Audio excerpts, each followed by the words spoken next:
Hey, what's up everybody? This is T Travel Stories, and today we are presenting the third episode of the journey of a lifetime.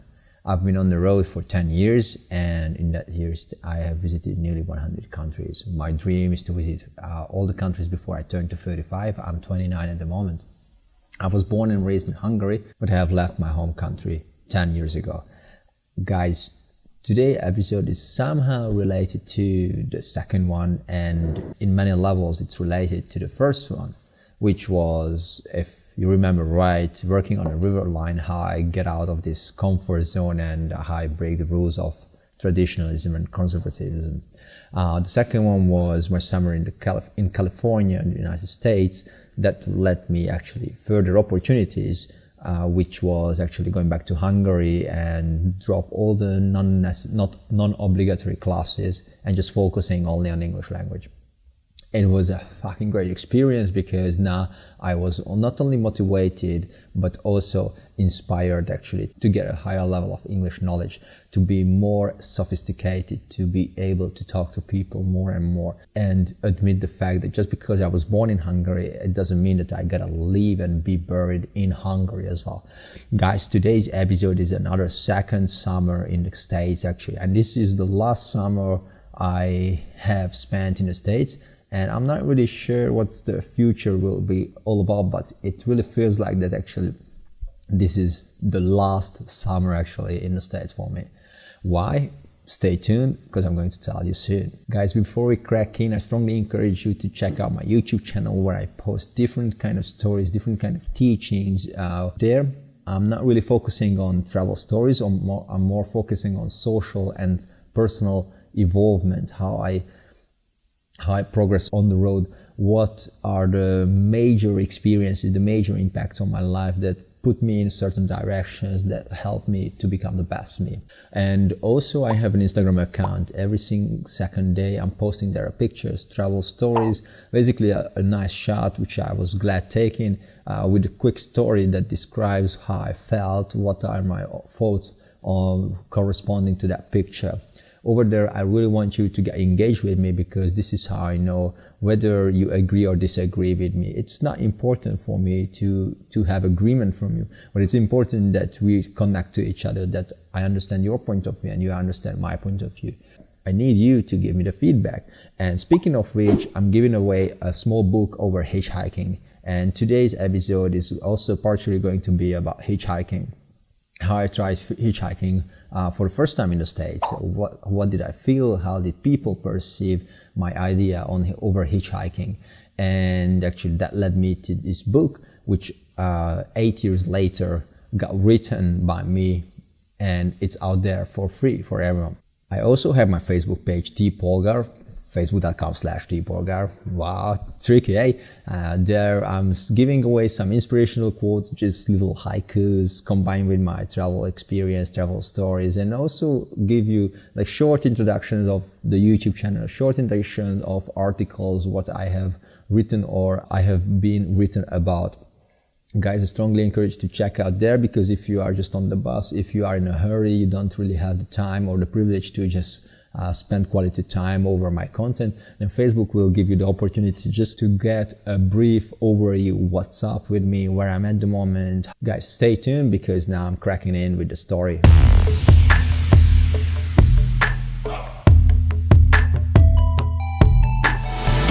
Two 2010 is the year when I visited actually States for the second time. This year I went to Wisconsin. Wisconsin is famous not really for anything, but rather about the aqua parks.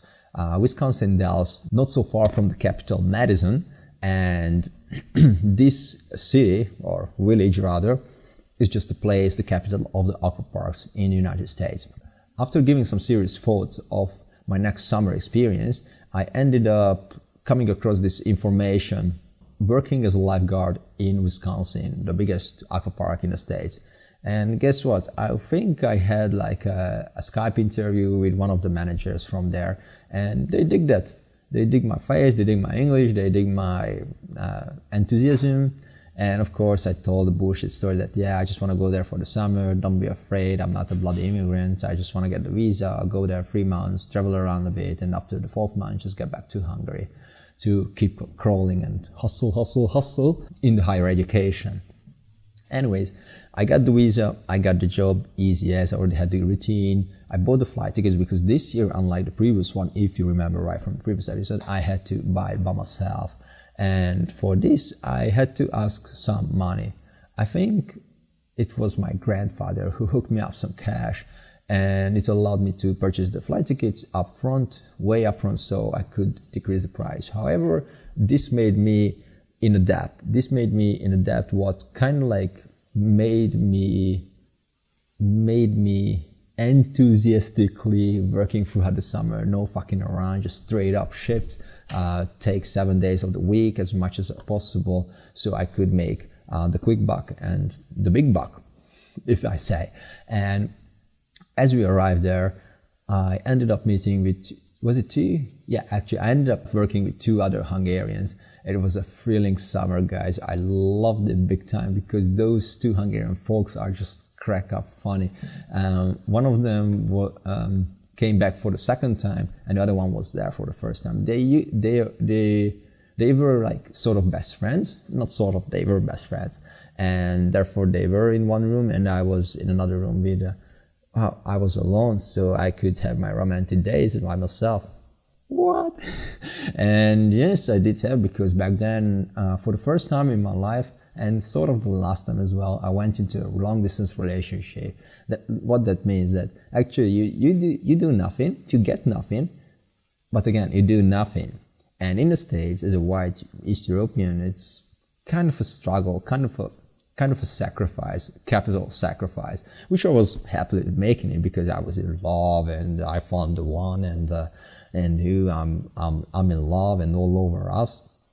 That meant actually trying to figure out which time zone suits us the best and what time we can both be online, so we can tell how much we miss each other and blah, blah, blah. You know the drill. I suppose so. I think everybody at some point in his life, her life, got into a long distance relationship and learned the lesson that no, this is not fucking working. This is rubbish. Just fucking forget it, right? I learned it the hard way because I spent the whole summer as a Baywatch guy, a deep lifeguard, just like wanking around, and it wasn't romantic by far. The way you get to decide whether you are a shallow guard, which is like guarding the guests under 1 meter, or deep lifeguard, which is guarding the pools over 1.5 meters, that is that you have to pass a test. This is like pick up a break from 3 meters deep and bring it up and swim, I think 200 meters in 4 minutes. And actually that was a massive challenge, because I thought that, yeah, I have an athletic body, I should be able to swim. I mean, I know how to swim, so I'm going to make it through easy as. And I did that. For the second time, for the first time, I failed big time. I think I made it like 5 minutes or so, and I had to train a couple times. I had to polish my technique, and they were in need of deep guards, and I was in need of better pay, because if you are deep guard, you do get a better pay, and it makes sense because it comes with more responsibility. I thought it's going to be just like a Baywatch stuff, like, you know, sunbathing and checking out the girls by the pool, passing you by and just flirting here and there. Fuck that. I saved 46 times during the summer, and actually I'll tell you soon how did that go. But don't rush it so far. I passed the exam, and I managed actually to become a deep lifeguard. Now what that meant, that actually I was able to make more money. I was able to take longer shifts, because as a deep lifeguard, you are able to work you are able to be scheduled as a shallow lifeguard when there is no need for deep lifeguards. But as a shallow guard, you were not able to be scheduled as a deep lifeguard. It makes sense, like more responsibility, you are able to get less responsible jobs, but taking the less responsible job, you are not able to take the more responsible jobs, right? Anyways, I didn't take any days off. First of all, there was this like sitting under the sword of Damocles. Like, I have to make enough money so I can pay back my grandfather. I have to save up because my girlfriend is coming to visit me at the end of the summer, and we're going to travel together, and you have to be the man and you have to pay. Like, fuck it, we halved it, but back then I thought that it's not going to be this way, so I had to like push it, and I also wanted to save up money because this summer was actually about money. Why do I say that this summer was about the money? Simply because at some point I think everybody gets distracted by money. Everybody gets distracted by fucking micro iPod, computer, iPhone. I would flash like a car key, but I don't have a car, so I cannot even give that example. Clothes, accessories, and all that stuff. And actually, this will all lead to this distraction that lasted for the whole summer, that I was just so focused that all I wanted is to get rich, to become prosperous and wealthy. And you know what wealthy means is basically like golden rings are flowing off your fingers and you have a big fucking belly and you like have like this extended neck and all that stuff. Long story short, I had this social pressure, I had this materialistic pressure that I wanted to take as many shifts as possible, work as much as possible, and this was not enough. I took actually morning shifts, which was cleaning the concrete from the greasy feet and from the rubbish with a high pressure water blast. This is how we would call it, and I think it has like 8, maybe 12 bars. Bars of pressurizer, and this is how it splashed the water onto the concrete, and that took off every little dirt from the concrete. I loved it. We did it together with the Hungarian guy.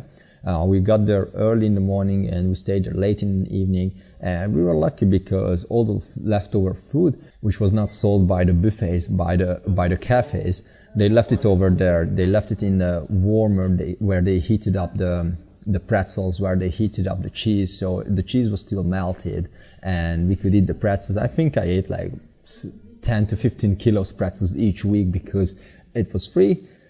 That was the only reason actually, but since it was free I was like, oh fuck it, I don't need to spend for fucking pizzas or vegetables or whatever food is there, like mainly noodles and eggs, because this is easy to make, right? So I took as many as possible. I actually took extra melted cheese just because it was extra calories with extra salt, so I could prolong my stuffed belly stage, and that allowed me actually to keep on working longer, to save more money. And of course, when only you and the Hungarian fellow citizens are staying in the aquapark, then your hands get sort of like sticky, you know what I mean? So we went through every single pool, we searched for the lost dime, we searched for the lost bill, and guess what we found? In fact, we made even a competition that who could collect, well, we use the word steal, but it's not really politically correct, so I would rather paraphrase it to collect and gather money, forging the left money, the left dime. And I won the competition, which was held by 2 Hungarians, and we had this bet, I think a crate of beer, but Coronita, because we know how to live, eh? And that was an amazing experience. Like every morning, every evening, we just went through every single queue, every single pool, and we were looking for the leftover money, or even leftover like clothes or values.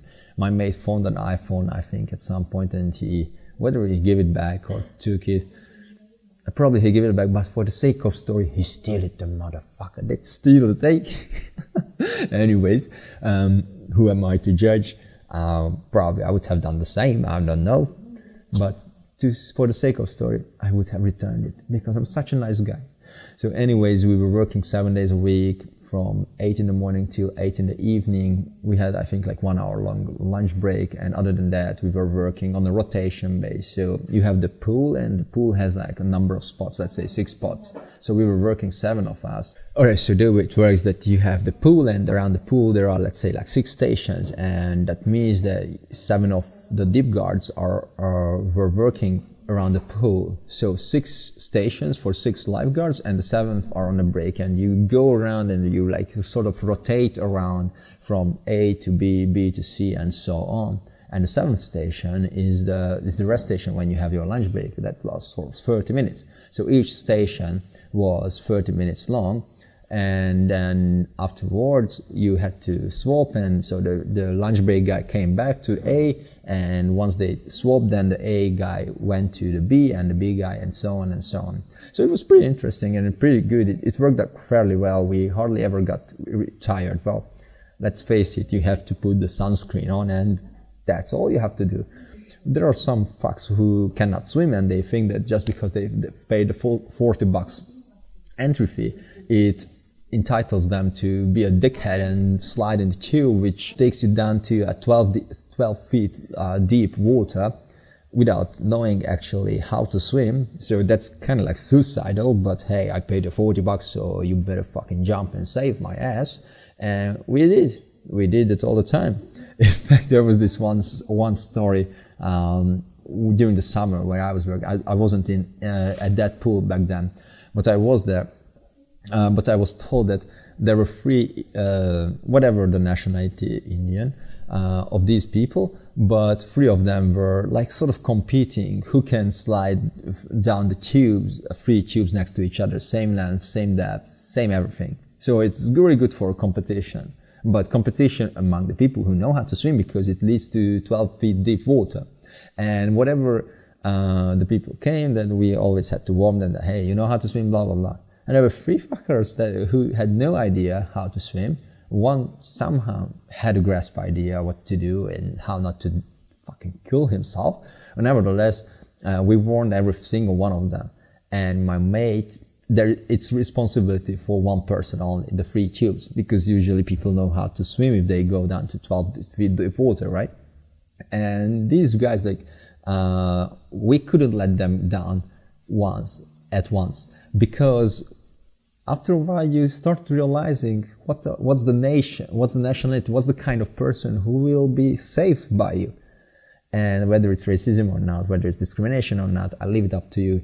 But two of the three dudes had to be saved. So what we did, so we expected this to happen. So we didn't allow them to compete. What we did is that, okay, so you can go first, you can go next, and you can go third, and we can time you guys if you want. Well, we really didn't have the time to time them, because, like I told you, two had to be saved of the three dudes. And so one went down, whistle blow, jump, save, period. Next, slides down, start drowning, whistle blow, jump, save, next. And the third one, miraculously, he knew how to swim, or probably he sort of like did a quick tutorial, DIY, over YouTube, how to like do doggy style and swim to the shore, to the safe shallow part. Anyways, this was crazy. And of course we could use the aquapark services during the 3 days, which we didn't take, like I told you, the Hungarian guys including me, we didn't really take days off, because we just wanted to hustle. After 2 months, after the second month, we did take some days off, and we went around the county. We went to some forests to do some kayaking. We went to other aquaparks to check out their services and how they react. We were pretending. There was this one fucking awesome time when we actually went to the neighboring aquapark, and we pretended that we were drawing, and we pretended that, we don't know how to swim, so they had to jump. And then once they jumped, then we started to criticize, hey, do you know that your reacting time was too slow, that you would be fired by our company, and blah, blah, blah. And once they figured out that actually we are workers and we are also deep lifeguards, they're like, what the fuck, get the fuck out of here. And I couldn't blame them. I could totally understand them. I mean, you are working and you're scanning the water like a fucking printer, typing machine for 12 hours straight, well, 11 and a half, if you deduct the lunch break. Anyways, it was funny and we like to test the people, how far we can push it. Speaking of which, the whole contract has a bonus article which is given to you after completion of the contract.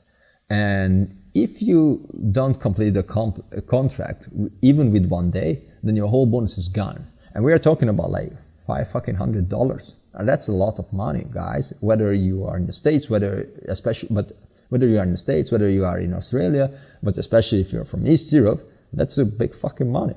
and I didn't want to lose.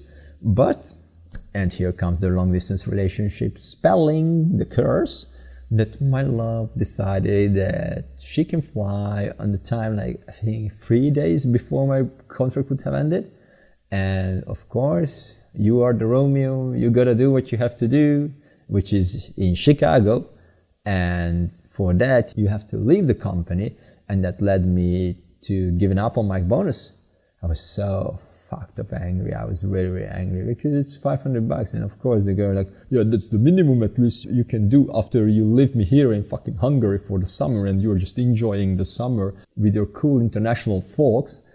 Guys, I don't want to be a spoiler, but let me tell you, this whole goddamn journey after she arrived, it was just like a massive crucifixion for me. Looking back, I loved it. Looking back, I realized that I needed it to become better, to become more experienced, and to learn the lesson. It's not necessarily never believe a fucking woman, but it's rather that be more grounded, be more rational, be more realistic. Yeah, realistic is the word I dig here, because I was up in the sky, the pinkish clouds were really blindfolded me, and I enjoyed it. I loved it. I mean, who doesn't love being loved? Anyways, you gotta stay tuned, because the fourth episode is going to be about long distance relationship and how it ended, and it's strongly connected to this one. So stay tuned, because the story is not over. So anyways, during this summer, I had the opportunity, well, even though I was a loyal dickhead, we tried strip clubbing. Well, try is not really appropriate, because you don't really need to force yourself or train yourself for that.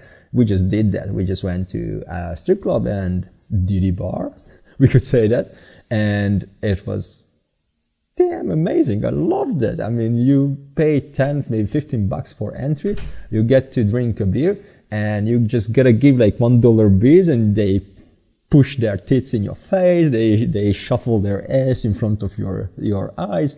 Oh, beautiful. It's like heaven. I was like, hey, the Bible told that the heaven is up in the skies and hell is down on earth. Screw that. Hell is just like 4 miles down on the road. I love that shit. It was really, really great. It's not Diddy Bar, it's a gentleman's bar or gentleman's club, to be politically correct, you know. Anyways, they are just normal people actually, and even couples went there. I was amazed that wife and husband or girlfriend, boyfriend, they go together there and they just enjoy, like, it's no bigger deal than going to a pub crawl in Hungary or just going to a museum or on a Sunday afternoon.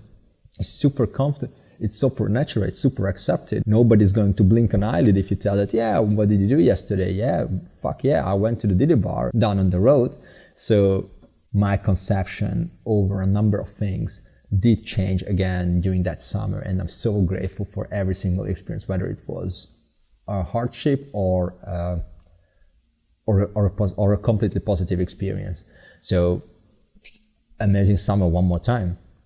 Anyways, like I told you, 7 days a week, early in the morning till late in the evening, work, and it allowed me to save up enough money that actually afterwards I was able to travel pretty much everywhere where I wanted, and I wasn't even alone. That was a really great experience, because for the first time in my life I was able to do something together with a person I love, and that was a really great experience for me. But again, don't change the subject, stay tuned, the fourth episode is coming in 2 weeks' time. During the summer, actually, whenever after the second month we took a day off, I think we took 4 days off total, and we could try out all the entertainments in the park where we worked, and I loved it actually. You know, when you're serving people and they treat you like dirt days after days, and then suddenly you become the person who's allowed to treat other laborers, other lifeguards like dirtbag. Damn, it felt good. And again, it was really due to the arrogancy, the dickheadness which I used to have. I still have it, I don't know. But then you go there and you just like, hey, serve me, show me how to do that. I don't know, I'm a dickhead and I'm going to drown probably because I paid the $40. Which is not true. I get it in for free because we made the deal with the ticket guy, and that worked out fairly well. it was so stupid because we could not get the free ticket to our aquapark, but we get a pass for everywhere else, like to other 3, 4, maybe even 5 aquaparks, roller coasters and shit like that. But for our own ones, we had to pay. It's terrible. Of course, everybody did the same shit. Like we bought like a bottle of vodka or something like that for the ticket guy. And okay, go. And this is how we get around. And of course, the sticky hands did a lot of help food-wise and also like this pocket money-wise, because we could collect a couple dimes, and that allowed us to do the groceries, to go down on the road to Walmart and buy the shit you had to in order to stay alive and kick hard. So I used to have a bike, and this bicycle allowed me to cycle from this, like, how to say, labor apartments where all the workers sleep in this, like, it's quite good quality actually compared to the ones we have usually in Asia, Europe. It was really nice quality, especially that I had no roommates. I think I had a roommate for 1 week total throughout the 3 months long summer, which is amazing, lucky situation. And I was super happy about that. Anyways, so I bought this bicycle, used one of course, I think for like $40-$30, most likely stolen one. Anyways, it did the trick because it took me from home to work and back. But at some point I got a fucking flat tire because I may or may not get so drunk that actually I started to throw my bike on the ground in the parking lot in front of the apartments where we used to live. Yeah, with Polish people, we drink a lot. What was the name? Dr. Alban? Dr. something was the name of the vodka. If you guys listening this podcast from the States, please hook me up with the information. It's like a 2 liters big vodka cost us, I think, like fucking $15 or something like that. It's dirt cheap, but it tasted the same as cheap it was. It tasted as shit.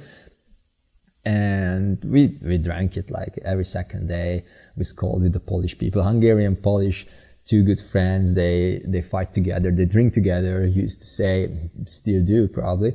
I do, and that was super true over there, because with Polish and, well, Colombians too, we always hang out together, and then we were drinking, we were doing the shit. And one night I was so drunk that I started to throw my bike, probably because I couldn't unlock it. I suppose that I was so drunk that I couldn't even find the key for the lock, and that made my bike fucked. So I had to go to work somehow, and of course I estimated how much time I need to spend on going on foot to the aquapark in the next morning, which I tried my best, but since I'm fucked to math, I didn't really get the exact figure, so I was going to get late. If I get late, then I'll get fucked with the bonus and with the gradings and all that stuff, and they label me like a fucktard, which again leads to no bonus. Makes sense, since they just wanted to cut cost as much as possible.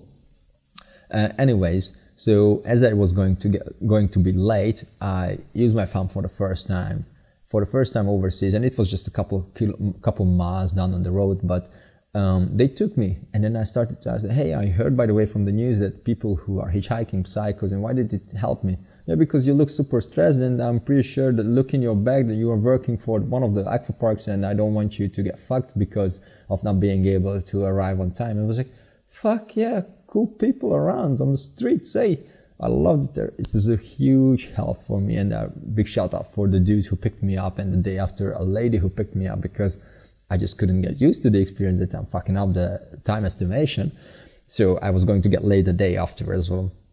Anyways, it was an amazing summer. I'm thankful to all the management who I hated with all my heart.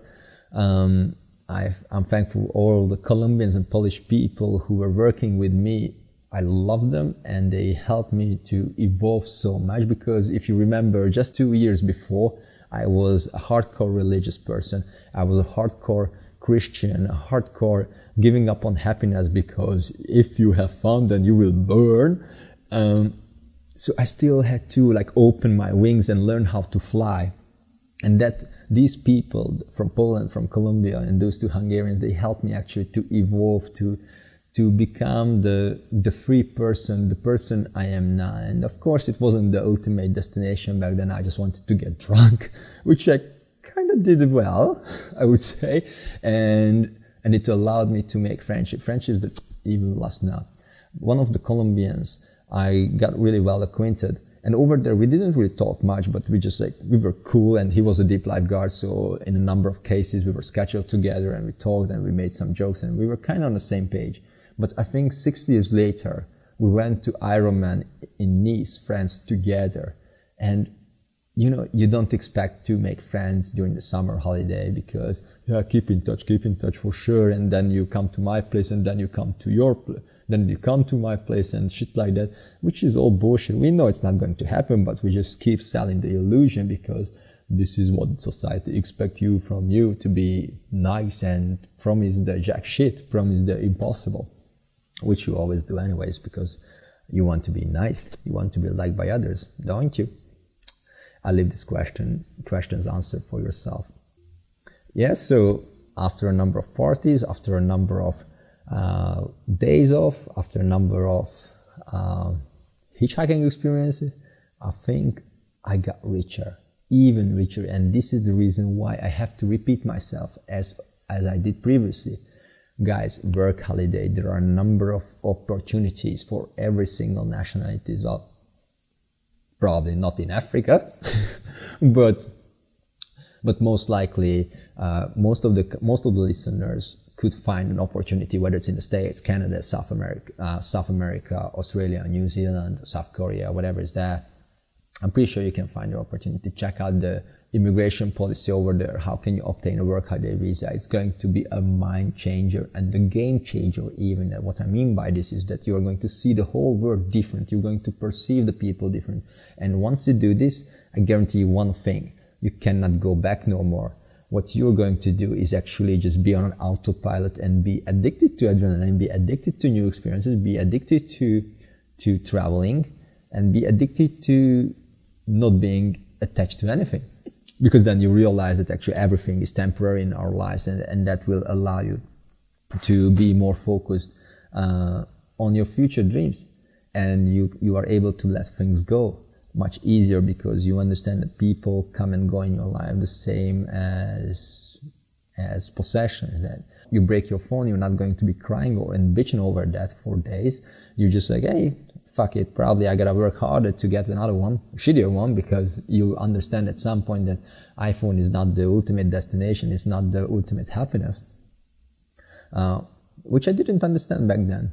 I was, like I told you, I was really obsessed with money. I was not pressurized only by my grandparents that they owe me money, they owe me because of the loan, but I also get pressured because of myself, my mind, that I wanted to be rich, I wanted to be prosperous. And back then I didn't understand that if I don't love what I'm doing, that I'm not going to be rich. Lucky me that this was another summer that I loved. This was another summer that I was enjoying. I enjoyed working there. I enjoyed being around those people. I enjoyed going through those experiences. So we can say that we got lucky. No, we just find peace within. And Wisconsin Dells is a good place to find place within, I'm telling you. Being a deep lifeguard and train and look like fucking Mitch Buchanan is a good way to find fucking inner peace. So guys, I strongly encourage you, check out Noah's Ark, check out the work holiday opportunities, check out where can you work in the States, what your nationality allows you to do and does not allow you to do. And just apply for it. It's just a click, but it will change your whole life. I promise you this. Guys, thank you so much for staying tuned for the third episode. Before I say goodbye to you, I want to encourage you again to check out my YouTube channel where I'm posting the most recent stories. What's up with me? What am I doing in Kazakhstan? Because yeah, I'm living in Kazakhstan at the moment. And check out the Instagram account because there I'm posting all the travel stories I'm going through. And not only the picture, but a short description, what kind of feelings I've gone through, what kind of conclusions I came to, what kind of understandings I came to. And also facebook.com/TeePolgar, where I'm giving you a short movie of every single YouTube episode I'm posting, and that will allow you actually to to get a grasp idea what's up with me, what's happening on YouTube. And if you do have the time, you do have the privilege to spend quality time over my content, then you get an idea which one to check out, because there will be things that not in line with your taste. However, I guarantee you there will be shitloads of material, content that you will dig big time. And if you check out my Facebook content, you will get to the conclusion whether you dig that material or not. If you do so, you can rate it good. If you don't, you can tell me how can I improve, how can I make it better? Because without you, I'm not going to be better. I mean, it's really hard to be objective if you are a YouTuber, if you are a vlogger, if you are a blogger, because you're focusing only on giving, but you don't really get the idea what's the need. Unless you guys tell me, because I'm writing this shit for you. I'm recording this podcast for you. I know what experiences I have gone through. I have the pictures. I don't need to tell it. I don't need to sit in front of the camera for 30 minutes. I do it because I enjoy giving away my knowledge, and I'm really hoping that by giving this knowledge to you, I'm going to inspire you, whether it's just a little bit or big time, but eventually I make you travel, I make you start talking to strangers, I make you start hitchhiking, couch surfing, or just enjoying the whole world by traveling minimal, yet getting maximal. Stay tuned, because in 2 weeks' time I'm coming back.